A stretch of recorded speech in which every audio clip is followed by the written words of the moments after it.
Hi, everyone. Welcome back to another Truth Tuesday. And before I get into our episode tonight, I want to apologize for the breaks. I think there's like a Verizon outage in my area. So all day today, I've been having connection issues. But thank you for struggling through that and being here today with me. Truth Tuesday is a space for honest, grounded conversations about spirituality, healing, and growth, without bypassing the hard parts and without pretending transformation is always graceful or easy.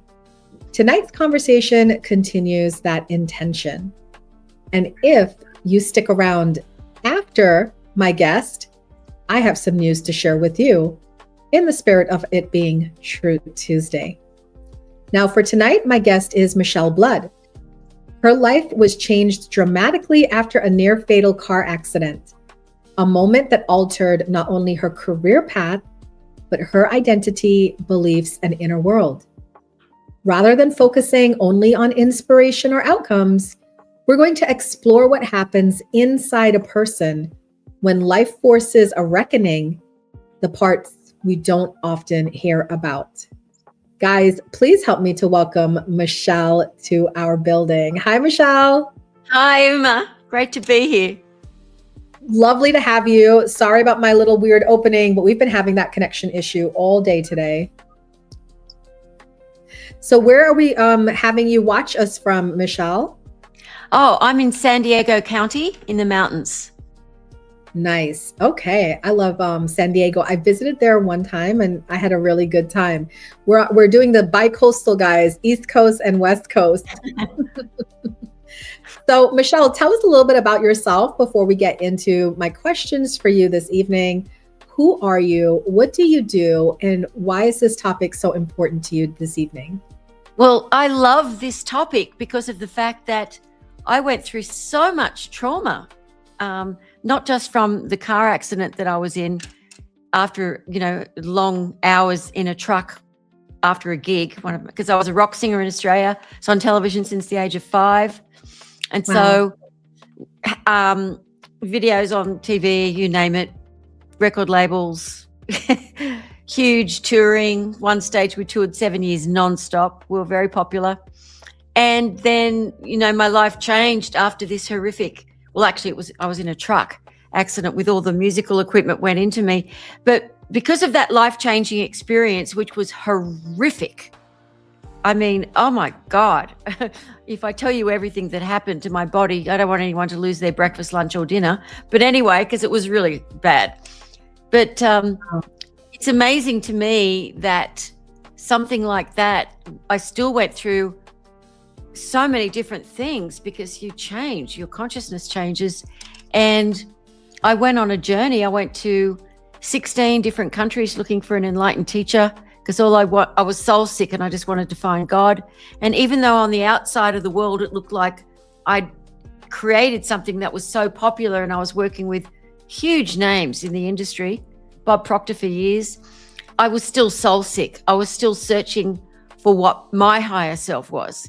And so now I write about that. I teach meditation. I went off the grid for 12 years, Uma, for 12 years. No internet, no nothing, and just meditated with this enlightened teacher. And that was so hard. If people say it's easy to become enlightened or to meditate, they're lying to you. It's very challenging, but it's worth every moment of it. So that's basically me in a very basic form. Short and sweet, just like myself. I love it. I love it. And I love that you talked about because you were very much in that professional realm, right? Yes, you had a lot going for you. And I'm kind of curious because, being a law of attraction manifesting coach, I'm always looking at how things happen and why things happen. So I want to know, take yourself back before the accident, before the spiritual work, the affirmations, the meditations, the teachings you learned. Who were you internally? Not professionally, but what was going on an internal level at that time in your life when this catastrophic thing happened? Oh, there was a lot of joy because we were really getting well known. And I was so happy with my band. I'd managed to get the sound guy I'd always wanted, Herman. Hello, Herman. I worked so hard to get to that place where now we were getting buzz in Europe and UK about maybe launching some of our songs over there. It was just incredibly hard work. You've got to be so disciplined to sing every night and to be able to manage your band, write the songs, look after everything. I was just an extremely disciplined, a hardworking person, but a very joyful person, very, very happy. I loved being on stage. I've been on stage since I was 5. I love that because, a lot of times people feel, and especially with the spiritual community, we do this kind of thing where we tell people, oh, if your energy is low or your frequency is low, then bad things happen to you, right? And that's what I want to ask you about in my second question is the unspoken middle. Many people, when they tell stories about going from crisis to clarity, they skip out on the middle. And I'm like, the middle is the juicy part because something had to change or some things had to happen during that middle part for you to go from, I can't believe this happened to me, this is horrible, to I'm okay, I'm going to be okay.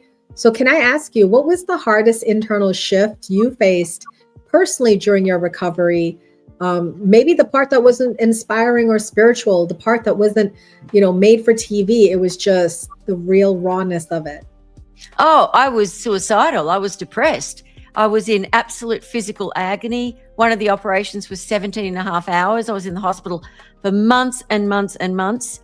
And if I could have moved, I think I would have killed myself because the thought of not being able to be on stage and do what I love to do, because they weren't sure whether I'd even live, let alone walk again properly. And so it was, I was extremely depressed. And I don't really think I would have committed suicide. I don't think that would be in me. But I was so down that no one could cheer me up. I didn't eat for, I think it was like 2 months. They had to feed me internally because I was so depressed. I was in the hospital and when I left the hospital, I was 80 pounds. Wow. Well, my Stop Thought audiobook is my last book that I've written. I've written a lot of books, but this book is 15 years worth of teachings that were transcribed, all to do with how to stop thought and meditate so you can become awakened. And that's for free. It's an audiobook, hours and hours and hours. And one of my favorite, I've got many albums, but my favorite album I did, which is fun and it can put you into a positive mood straight away, is Songs for Success.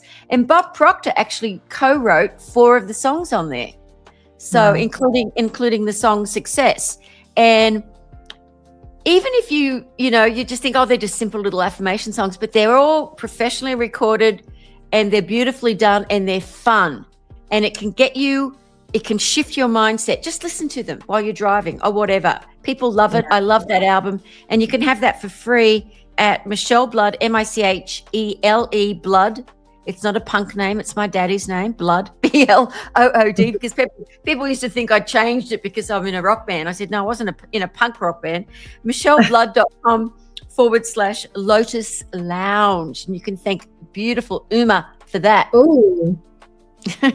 We're gonna definitely try to put that in the comments. MichelleBlood.com/Lotus Lounge. We're gonna put that in the comment section for you guys. Michele, thank you so much for being part of the podcast show tonight. And well, you froze. She's frozen. But because this is still recording, I will just say, I fell in love with you today, Uma. You're awesome. And thank you so much. Totally in love with you. You're gorgeous. You're amazing. And all of the people listening, you go to this woman and let her teach you. Buy everything she's got and watch every Tuesday because she's the real McCoy and that's unusual. I really appreciate it, Michele. Thank you so much, guys. All right, Michele Blood. We want to thank her for sharing her story with honesty and depth. What stands out to me about Michele is not just what she created after the accident, but the internal work it required to become someone new without bypassing what came before. So to everyone watching live or catching the replay, thank you for being part of Truth Tuesday.